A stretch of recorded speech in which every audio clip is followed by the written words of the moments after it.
Hello ladies and gentlemen, welcome back to our YouTube channel Aku English with Oromic. I'm Aku from School of American English. Daawwattoota channelii Aku English with Oromic akkam nagaytu bagiratan. Aku simbaytan barumsken kan yeroo amma simbarsaa jiru waa'ee artiklii ta'uusaa ni beeytan. Walumaa galatti artikliin gosa meeqa akka qabu ilaalee jira. Akkasumas immoo topic dabar keessa artikilii indefinite article kan jedhamu yookaan immoo artikilii A fi ani barachuun kenna ni beekama jechuudha. Isinis akka irraa fayyadamtan quba qabna. Galatooma. Guyyaadhaa artikiliin nu barachuu deemnu artikilii isa lamaffaati. It's called that definite article jedhama jechuudha. Definite article jechuun eenyunni definite article jechuun isa za jedhamu kana jechuudha. Okay? Zaan tun you can say the. Dhaan kun maalidha? Definite article jechuudha. Artikiliin bakka lama qoodne definite article and indefinite article jechuudha. Okay, definite article and indefinite article benne inni bakka lama qoodne jechuudha. Kanaaf definite articlein zaadha, indefinite article immoo ani fi eedha jechuudha. Alright, kuni part sadaffaadha. Part tokkoffaa keessatti waa'ee indefinite article e barannee jira. Akkasumas immoo ani barannee jira. Guyyaadhaa immoo why definite article za barannaa jechuudha. Alright. We use definite articles za before singular and plural countable nouns and before uncountable nouns. Okay, sorry. Okay. Definite article za kan fayyadamnu before singular countable noun and plural countable nouns. Akkuma isin beektan artikiliin A fi anin walumaa galatti faayidaan isaa wanta hin beekamnedha. Akkasumas immoo wanta artikiliin zaan immoo wanta beekamuuf fayyadamna jechuudha. Wanta hin beekneef maal fayyadamna? A yookaan immoo ani fayyadamna jechuudha. Wanta beekamuuf maal fayyadamna? Zaa fayyadamna jechuudha. Kanaaf zaa kana kan itti fayyadamnu artikilii A yookaan immoo ani kan fayyadamnu one tokorat before singular countable noun, not uncountable. One talakam fayyadamna jennee jira jechuudha. Garuu zaammoo kan fayyadamnu one talakaamu fi one talakaamuu hin dandeenye duubaan fayyadamuu hin dandeenye jechuudha. Kanaaf we use different article before singular and plural countable noun. Singular illee countable jechuudha. Countable illee uncountable wajjin kan fayyadamu maalidha? Zaadha jechuudha. Kuni definition walumaa galatti jechuudha. Okay. Rule number 1. Mee walumaa galatti artikilii za kana eessa fayyadamna? Halaallu. Tokkoffaa, za is most commonly used before persons or things that have already been mentioned.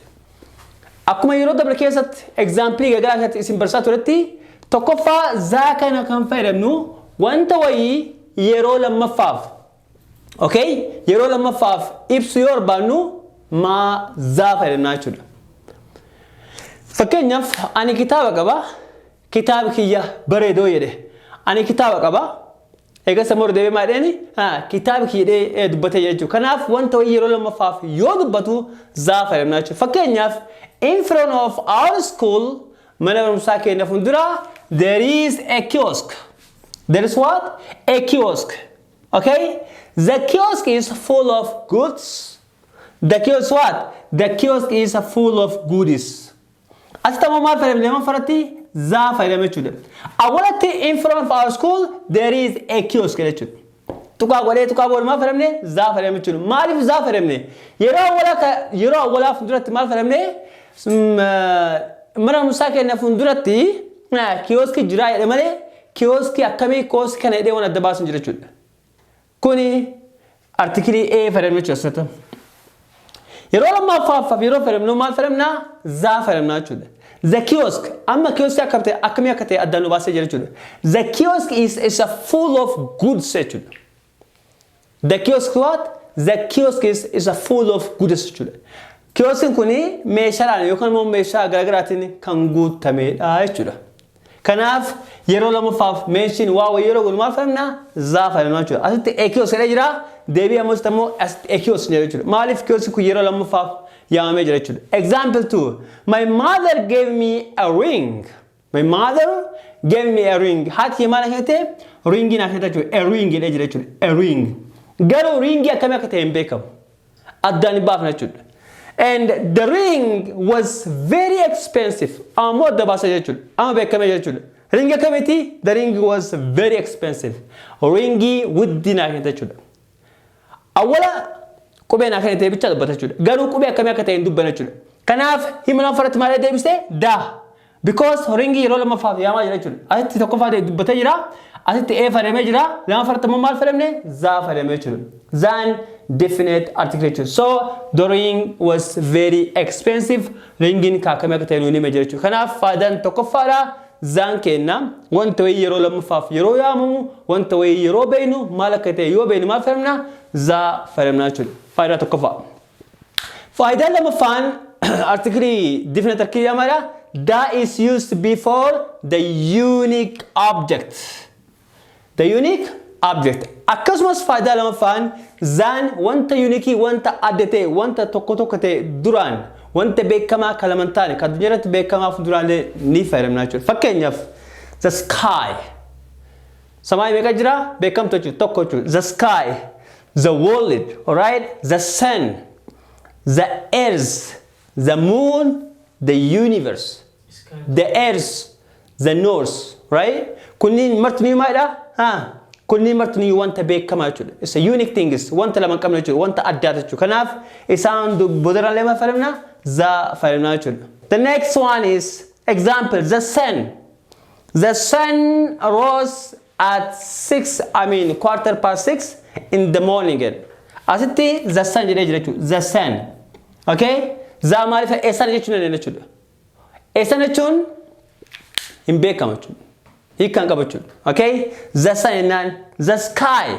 Okay? The sky is deep blue today, or the earth moves around the sun, or the sun moves around the earth jechuudha. Akkasumas asirraa maal fayyadamne? Za fayyadamne jechuudha. Walumaa galatti faayidaan lamaffaan zaan kennaa wanta addaa duubarraan fayyadamne jechuudha. Wanta beekamaa addunyaarra beekamaa duubarraan fayyadamne jechuudha. Isaan sunniin kanneen jechuudha. The next one is faayidaan sadaffaan that is used before a superlative degree. Dan faayidaan isaa keessaa tokko maalidha? Superlative duubarraan ni fayyadamne jechuudha. Superlative jechuun yaa beetanii wanni isaa yoo adjectivin isaa gabaabaa ta'e est irratti daballa akkuma isin barsiise jechuudha. Yoo immoo adjective isaa dheeraa ta'e yookaan immoo syllable isaa dheeraa ta'e most irra fayyadamna jechuudha. Kanaaf okay article keenya zaa kenna superlative duraan fayyadamna jechuudha. Fakkeenyaaf this is okay this is the okay this what the highest highest thing came out superlative. So this is the highest building in the town or in the okay in the New York in the New York. Okay, the next one is you are the tallest. You are the tallest. Superlative. You are the tallest person in our class, or she is the shortest. She is what? The shortest. Superlative. So she is the shortest girl in our group. Kanaaf article keenya za maal duban fayyadamna superlative duban fayyadamna jechuudha. The next one afafa that is used before the names of the Holy Quran. Akkasumas ammoo za Qur'aana beekamaa yookaan ammoo Qur'aana fuulduraalee fayyadamuu jechuudha. Kitaaba argeemiti kitaaba beekamaa jechuudha. Fakkeenyaaf the Bible. The Holy Bible, okay? The Holy Bible is not za kitaba the Bible to kumcha jiraan ta'e jechuudha. Okay, the Holy Quran. The Holy Quran. Akkasumas the Gita and the Torah. The Torah kunni martumaadha kitaaba beekamaa jechuudha. Kanaaf kitaaba beekamaa fuulduraalee maal fayyadamna article za fayyadamuu jechuudha. Fakkeenyaaf I have read the Quran or I have read the Bible jechuudha. The Bible jechuudha. I have read the. Okay, the. Oh, the next one is the Gita. Okay, the. Okay, the Gita is what? Is holy book of the Hindus. Or the Hindus actually. Okay, the Gita is the holy book of what? Hindus actually. Gita and Kitaba or Hindus actually. Okay, the next one. Faidan bra. That is used before the specific names of rivers. Laggeewwan muraasa ocean laggeen yookaan ammoo bahara kanneen fuulduraan seas okay, kanas bishaan xiqqaa, deserts, okay, desert, ranges of mountains, gaarowwan fuulduraan yookaan immoo islandiiwwan muraasa. Iceland means this is island. Okay, it's not Aslan. This is island. You're the island. Kanaaf wantoota kanneen fuulduraalee maal fayyadamu dandeenya? Article za fayyadamu hin dandeenya. Fakkeenyaaf the Atlantic Ocean, the Atlantic Ocean, or the Indian Ocean, the Indian Ocean, or the Pacific Ocean, the Pacific Ocean, and the Sahara Desert, the Sahara Desert, or the Kalahari Desert, the Kalahari Desert, or the Gobi Desert, and the Suez Canal, okay, the Ganale River, the Abdii River, again, the Red Sea, okay, the Red Sea, and the Blue Nile, okay, the Blue Nile River, Lake Tana, okay, the Lake Tana, we can say the, okay, the Mediterranean Seas, sea, okay, the Mediterranean Sea, and the Black Forest, or the Himalayas Mountains, the Himalayas Mountain, gaarota jechuudha. Kana wajjin fayyadamuullee hin dandeenya jechuudha. Kunniin baay'ee jira, kunniin keessaa beekamaadha jechuudha. Daawwattoota kee jechuudha. Okay, inni ruling Japan, inni Japan maadha? That is also used to be for the names of some countries like small states. Magaalota tokko duuba laa fayyadamu dandeenya yookaan immoo isteetota tokko fuulduraan fayyadamu dandeenya jechuudha. Isteetiin beekamaa kunniin kan fa'a tokkoffaa the United States of America. The United States of what? America. Maaliif the United States of America jedhame? Maaliif the United States of America jedhame?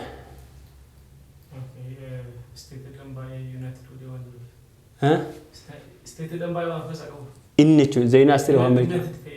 Yes. Okay. Okay. The United Kingdom, or the Yemen, okay, the Sudan, the Argentina, the Soviet Union, okay, the Congo, okay, the Lebanon, okay.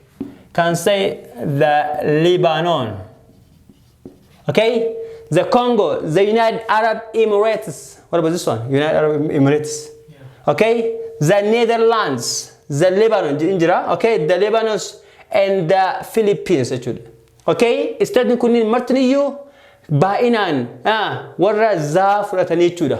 Okay, so kunniin martiniyyuu magaalota yookaan ammoo iddoowwan tokko kan zaa fudhatan jechuudha. Inni dhumaa that is used to be for ordinals in titles jechuudha. Okay, as ordinal numbers in beetanii, you know, ordinal numbers duubarraan kan fayyadamnu zaadha jechuudha. Okay. Fakkeenyaaf Emperor Menelik the first, okay, the first, Queen Elizabeth the second, okay, or you can say Scott the third, okay, walumaa galatti the first, the second, the third, fourth, the fifth, ordinal numbers kanneen dubaraallee fayyadamuu dandeenya. Articles da fayyadamuu hin dandeenya jechuudha. Daawwattoota chaanaalii akka Ingilish Oromic. Walumaa galatti faayidaan zaan baay'eedha. Baay'ee keessaa immoo kunniin baay'ee beekamaa jechuudha. Kanaaf daawwattoota chaanaalii akka Ingilish Oromic barumsi ani waa'ee articles irratti sidii qopheesse kana fakkaata. Dhumarratti kutaa afuraffaa isaa zero articles or omissions of articles kan jedhuun walitti deebina. Achi booda immoo exercise bakka takkatti daa'ina jechuudha. Barumsa dhaab qabalee isin dhiyaadhe kana fakkaata. Daawwattoota kiyya chaanaalii kiyya akka guddisaa jirtan, akka bira dhaabbataan, akka subscribe naa godhaatan argaa jira. Ammas itti fufaa dafaa like baay'isaa, okay? Video kiyya yeroo bantan like gootan malee bira hin dabrina. Like godha, okay? Like baay'ee barbaada jechuudha. Kanaaf subscribe like naa gootan, share hiriyaa keessan biraan akka naa geettan amaanaa isin jira. Barumsa dhaab qabalee isin dhiyaadhe kana fakkaata.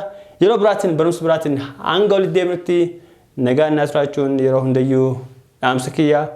Love you all. Bye.